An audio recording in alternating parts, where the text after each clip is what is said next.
இடமுருக்கு அவல் பொறி அஞ்சரப்பெட்டை.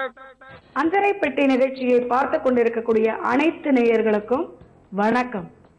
இன்றைக்கு நம்ம பண்ணக்கூடிய சுவையான ஆரோக்கியமான உணவு பகுதியில சோயா வெஜிடபிள் மெட்லி பண்ண போறோம். அதுக்கு தேவையான பொருட்கள் என்னென்னு பார்க்கலாமா? சாப்டு சோயா சங்க், மிளகாய் தூள், பேபி கார்ன், தக்காளி, எண்ணெய், பச்சை மிளகா, கடுகு, ஜீரகம், இஞ்சி பூண்டு பேஸ்ட், வேக வச்ச பட்டாணி, வெங்காயம் பொடி பொடியாக நறுக்கி வைத்தது, பெருங்காயம், தனியா பவுடர், கறி பவுடர் அதாவது கரம் மசாலா, அதுக்கப்புறம் பட்டை லவங்க தூள், தேங்காய் பால், மஞ்சப்பொடி, உப்பு. இது எல்லாம் இருந்தாக்க 5 நிமிஷத்துல சோயா வெஜிடபிள் மெட்லி. மெட்லினா வேற ஒன்றும் இல்லைங்க. இப்போ மெட்லி சாங்ஸ் எல்லாம் நம்ம சொல்ற பாருங்க, அது மாதிரி எல்லாத்தையும் மிக்ஸ் பண்ணி கொடுக்கறதுக்கு பேர் தான் மெட்லி. ஓகே, அத மாதிரி இதுல எல்லா விதமான சுவையும் இருக்கும். அதாவது இனிப்பு, புளிப்பு, திதிப்பு, கசப்பு எல்லாமே சேர்ந்தது தான் ஒரு மெட்லி. ஸோ இது எல்லாத்தையும் சேர்த்து வச்சு ஒரு கரம் மசாலா வாசனையோட, பெருங்காய மணத்தோட விதவிதமாக சூப்பரா செய்யறதுக்கு பேர் தான், ஆரோக்கியமா செய்யறதுக்கு பேர் தான் சோயா வெஜிடபிள் மெட்லி. ஓகே, இப்போ நம்ம எப்படி பண்ண போறோங்கிறத பார்க்கலாமா? முதல்ல நம்ம ஆஸ் யூஷுவல் அடுப்பு பற்ற வச்சுடணும். அதில் நம்ம பேனை வச்சுக்கலாம். வச்சுட்டு ஃபஸ்ட்டு எண்ணெயை விட்டுடணும். ஏன்னா கடுகு தாளிக்கிற பதார்த்தத்துக்கு முதல்ல நம்ம எண்ணெயை வச்சிடணும்.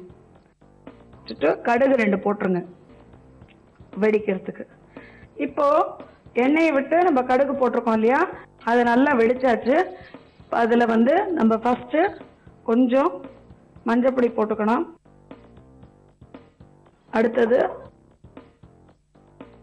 இஞ்சி பூண்டு அந்த பேஸ்ட், அதுக்கப்புறம் வெங்காயத்தை பொடி பொடியாக நறுக்கி வைத்த வெங்காயத்தையும் கொஞ்சம் போட்டுக்கணும். சோயான்னு சொல்லும்போது சோயா ரொம்ப ஹெல்த்துக்கு ரொம்ப நல்லதுங்க.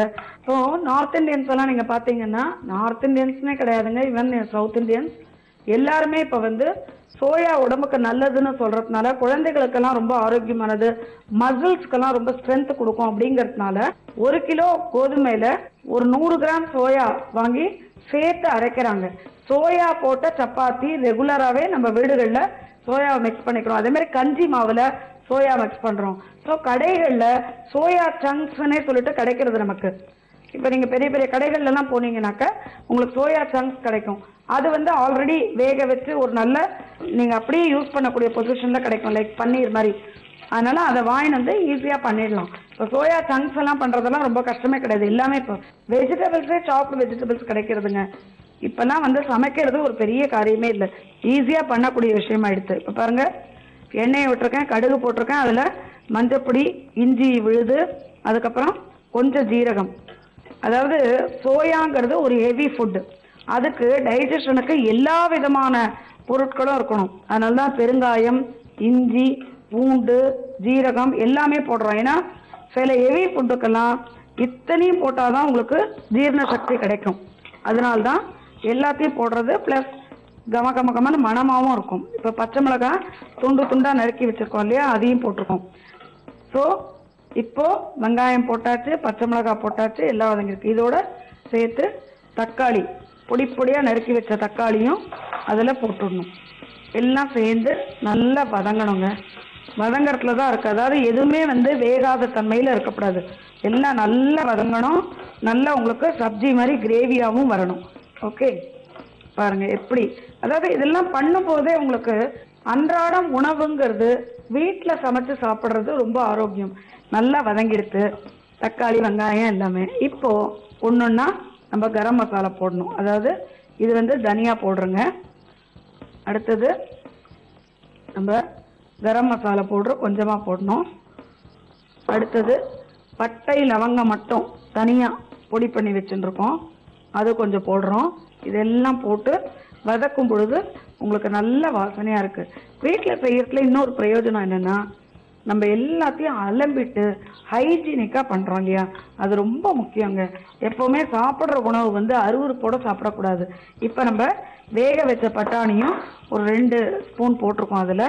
அதுக்கப்புறம் பேபி கார்ன் இருக்கு பாருங்க. பேபி கார்ன் வந்து நீங்க வேக வைக்கவே வேண்டாம். ஏன்னா அது ஆல்ரெடி ரொம்ப டெண்டரா போட்ட உடனே அப்படியே ஒரே வதக்கல்ல வதங்கிடும். அதனால ரொம்ப நல்ல டேஸ்டா இருக்கும். எல்லாத்தையும் போட்டு கலர்ஃபுல்லாகவும் இருக்கு பாருங்க. எல்லாத்தையும் நல்லா பெரட்டி வதக்கணும். மெயினா இதெல்லாம் ஆயிலும் ரொம்ப கம்மிங்க. இப்போ இதுக்கு நம்ம உப்பு வந்து எந்த அளவுக்கு நமக்கு தேவையோ கொஞ்சமா போடணும். ஏன்னா இதுலலாம் வந்து உப்பு ஜாஸ்தி போட்டிங்கன்னா கரிக்க ஆரம்பிச்சிடும். அதனால கொஞ்சமா அரை உப்பு போட்டாலே போடுங்க. எல்லாத்தையும் போட்டு நல்லா வதக்கணும். வதக்கறதுல தான் இருக்குது. இப்போ நம்ம கடைசியா அந்த சோயா சங்க் அதை வந்து நல்லா கட் பண்ணி வச்சிருக்கோம் பாருங்க. அதையும் சேர்த்து இதுல போட்டுடணுங்க. இது வந்து நமக்கு இந்த குழம்புக்கெல்லாம் வடை பண்ணுவாங்க பாருங்க, அந்த மாதிரி இருக்கும். ப்ளஸ் வந்து ஸ்பாஞ்ச் மாதிரியும் இருக்கும், பன்னீர் மாதிரியும் இருக்கும். ஸோ அதனால தொட்டு பார்த்தீங்கன்னா ரொம்ப சாஃப்டா இருக்கும். அப்படியே மெத்துன ஸ்பாஞ்ச் மாதிரி. அதனால இது ரொம்ப சோயா பிடிச்சவங்களுக்கு இது ரொம்ப டேஸ்டா இருக்கும். அதனால குழந்தைகள்லாம் இன்றைக்கு இருக்கக்கூடிய காலகட்டத்தில் வெளியில இந்த மாதிரி உணவுகளை சாப்பிட்டு பழகிறதுனால அவங்களுக்கு இந்த மாதிரி டேஸ்ட் தான் ரொம்ப பிடிக்கிறது. அவல் பொரி, அஞ்சரப்பெட்டை